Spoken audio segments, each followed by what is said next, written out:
You guys, I'm tired. I've been tired for 13 years, ever since I became a parent. I may not look it today because I'm rocking full hair and makeup, but it's a facade. On the inside, I'm exhausted. This is really what I look like most days. And if we're always on the spectrum of how exhausted am I today, are we truly the best version of ourselves? Are we really doing our best parenting? Probably not. So today, we're going to talk about pushing through that exhaustion and parenting from a place of happiness. And I'm going to give you 5 tips for how to do that. Research shows that the number one way to foster resilience in our kids is through connection. When they have connection to a safe and trusted adult, they're in a safe place where they're able to take the risks that they need to in order to overcome challenge. But if we're constantly in a state of tired or distracted or worried, are we really capable of cultivating that connection with our kids?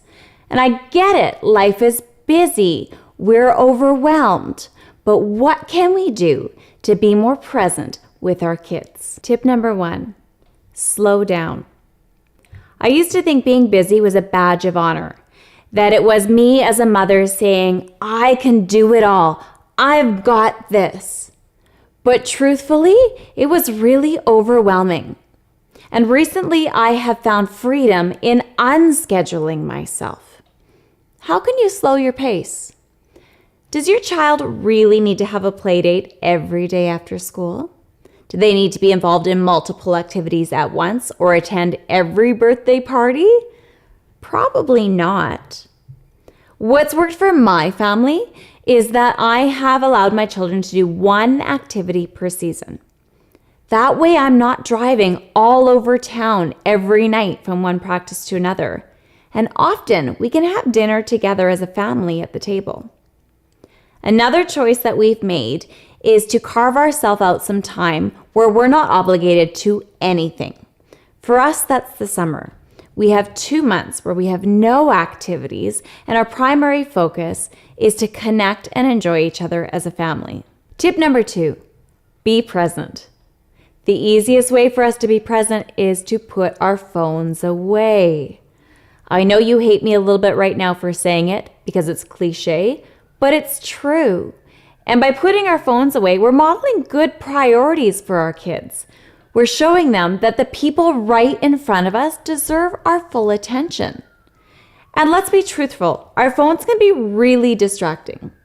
So some choices that I've made that help me are to put my notifications on silent. That way I don't have the pressure of responding to people immediately when I hear that ding.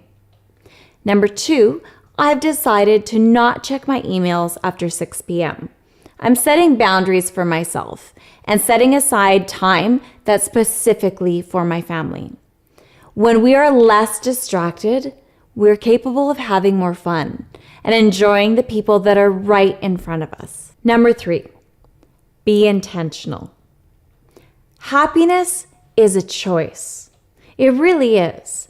So each and every day, each and every moment, we need to make the choice to fill our day with people and activities that bring us fulfillment and joy. We need to be modeling that for our children.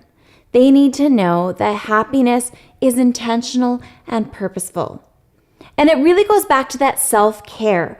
When we're happy, we are more capable of caring for the people around us. When we're happy, our kids are happy. Number 4, practice gratitude.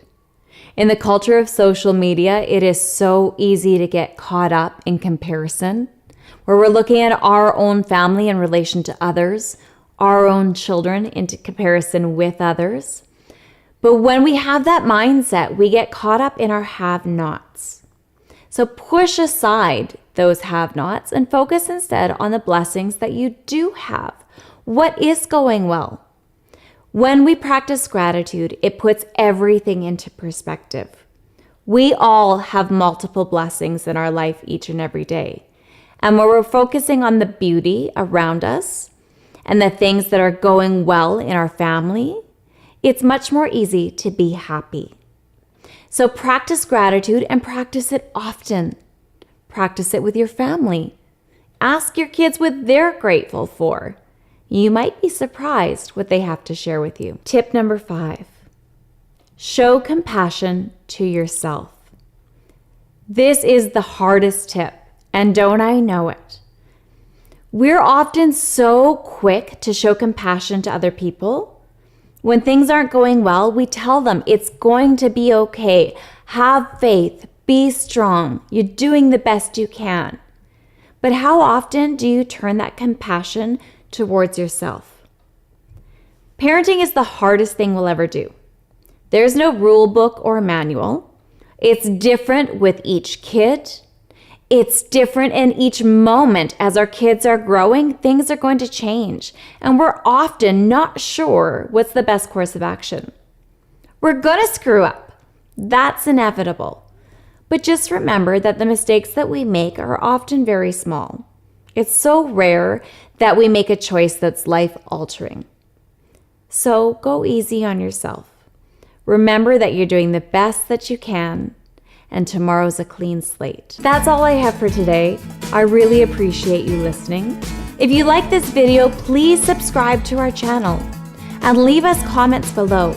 Let me know how I can support you as we navigate the journey to raising resilient children.